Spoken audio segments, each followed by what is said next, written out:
Қазақпыз ғой жобасынан көретіндеріңіз.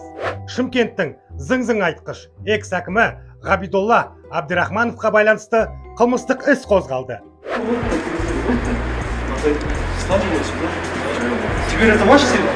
Тоқал алғыш Ғабидолланың Кәрім Мәсімовпен қосылып жасаған қылмысы жайлы біліп педіңіз? Жалпы Абдрахимовтың абыройын асырған, жұрттан жасырған байлығы мен дәулеті жайлы бүгін сіздерге айтып бермекпін. Қараңыздар. Ассалаумағалейкум, қасқыр мінез қазағым. Байланыста Қазақпыз ғой жобасы және оның авторы Жан Ахмадиев. Бүгінгі кейіпкер Шымкент қаласы зың-зың дейтін. Қазақтар тупой дың-дың дейтін. Белесебет теуіп вың-вың дейтін хайпажор экс-әкім Ғабидолла Абдрахимов. Ақтөңіл абзал қазағым. Егер арнаға жазылмаған болсаңыздар, жазылып, подписка жасап, астында тұрған қоңырауды басып қойыңыздар. Осы арқылы қазақтың қылмыскер қаһармандары жайлы ақпараттарды бірінші болып біліп отырасыздар. Ал мен бастаймын. Олай болса, кеттік. Шымкент қаласы зың. Шымкенттің қыздары зың-зың-зың, зың-зың-зың, зың-зың-зың-зың-зың-зың, зың-зың-зың-зың-зың-зың, зың-зың-зың-зың-зың-зың-зың-зың. Көздері дәу. Билеп кеттім ғой. Негізі Шымкент қаласының әкімі болған Ғабидолла Абдрахимовтың әрекеттеріне қарап күлмеу мүмкін емес. Бұл жарықтық қазаққа бөлінген бюджеттегі ақшаны осындай зың-зың сияқты арзан жарнамаларға жұмсап отырғанын біреу білсе, біреу білмейді. Қазақты ақымақ санайтын осындай пенделердің логикасын түсінбеймін ше. Қазағыңның аш-жалаңаш жүргенін біле тұра, бізде бәрі зың-зың дейді. Әкім болған зың-зың айтып арналардан зыңылдап. Зың. Қазақтар жүр қайыршы боп тісін қағып дыңылдап. Басынбаңдар қасқыр қазақ тістеп алса оңбайды. Әзірге біз шыдап жүрміз ыза менен ырылдап. Неге сол миллиардтарды арзан хайп үшін емес, қазақтың мүддесіне жұмсап, осы арқылы шынайы абырой жинамасқа? Ей, тупойлар ай, неге соны жасамасқа? Неге соны жасамасқа? Неге соны жасамасқа? Соған әрекет жасамасқа, неге жасамасқа? Соны жасау керек. Жалпы Ғабидолла Абдрахимовтың қазаққа жасаған қиянаты көп. Өзін жұрттан жоғары санайтын бұл арамзаттың адамзаттың қылмыстары жайлы айтпас бұрын, оның өткен өміріне қысқаша тоқталып өтейік. Елбасымыз Нұрсұлтан Әбішұлы Назарбаевқа үлкен алғысымды білдіргім келеді. Мені өзім туған қаламызға осындай лауазымға жіберген үшін. Иә, Ғабидолла 2015 жылы Шымкент шаһарға әкім болып сайланады. Сайланғанда Нашарбаев тағайындайды. Әрине, Абдрахимов Шымкент қаласының халқына алғыс айтудың орнына Нұрсұлтанға рахметін жаудырып жатты. Әрине, бұл біздің елдегі қалыпты жағдай ғой. Назарбайдың көтін жаласаң, өсесің, жаламасаң, өшесің. Бұл қағиданы да Ғабидолла жақсы біледі. Содан не керек, әкім бола салып, жұрт назарын өзіне аудару мақсатында өзін жарнамалауға кірісіп кетті бұл пенде. Соның алғашқысы автобустан бастау алады. Дәлірек Ғабидолла жұмысқа бір-екі рет автобуспен барып, бүкіл елді таңғалдырғаны бар емес пе? Как вам в автобусе?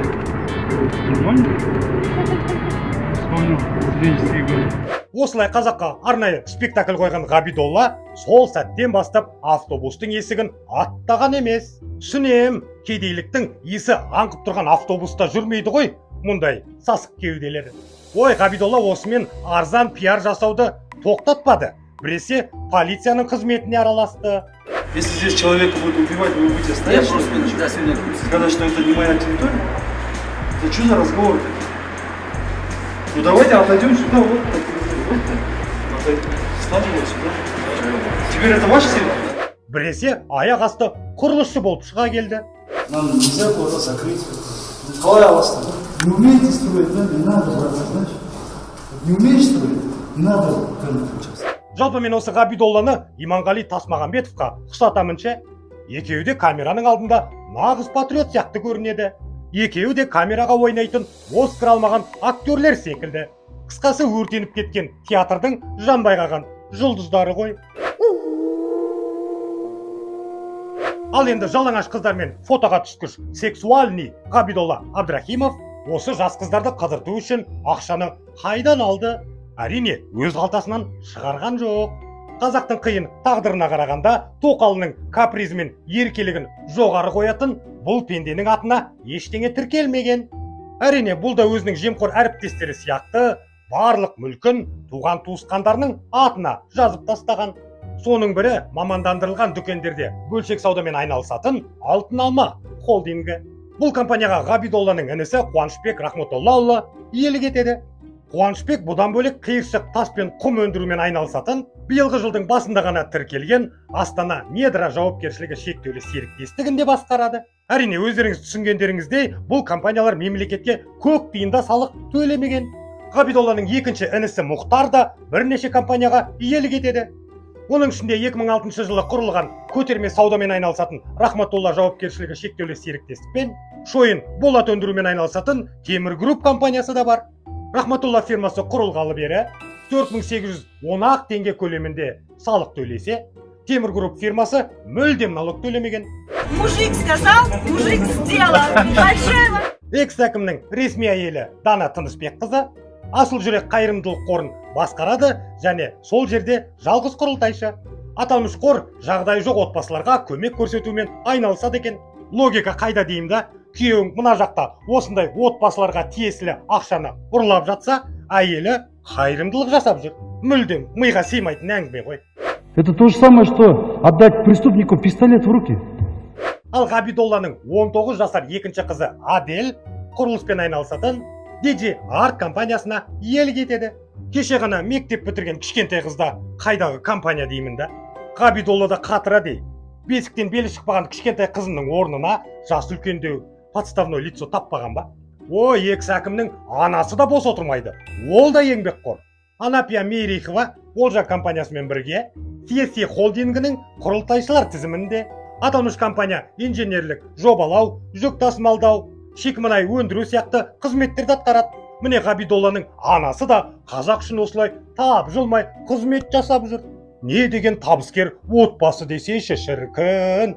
Ол былай тұрсын, Ғабидолланың елден жасырмайтын тоқалы Ольга Подубецкая да бизнесмен. Өзін модель және бизнес-леди санайтын Ольга екі бірдей компанияның негізін қалаушы. Оның қатарында металдарды өңдеумен айналысатын TCZP Қазақстан жауапкершілігі шектеулі серіктестігі мен Apex консульт жарнама агенттігі бар. Бұл жерде тағы да сұрақ туады, модель әйел мен металл өндірудің қандай қатысы бар екен, а? Шатасып кеттім. Ғабидолланың анасы да, баласы да, әйелі де, тоқалы да, бәрі бизнесмен, бәрі скриптонит, бәрі 91. Неткен успешный адамдар, а? Қазақтар вообще молодец, шапалақ. Шынына келгенде, бұл компанияларды әкесі алып берді дейсіз бе? Әрине жоқ, бұл компанияларды Абдрахимов сізбен біздің ақшаларымызды ұрлау арқылы ашып беріп отыр ғой туысқандарына. Черт возьми, он прав. Бір қызығы Ольга кейіннен Дубайға көшіп кеткен көрінеді. Соған қарағанда әйелдеріңе ие болыңдар деп қазақ жігіттерін кемсіткен Ғабидолла тоқалына ие бола алмай қалған сияқты. Не деген парадокс. Өздерің әйелдеріңе ие болыңдар. Бірінші, одан кейін ел туралы айтыңдар. Өздерің әйелдеріңе ие боламай, не ғана әңгіме айтасыңдар.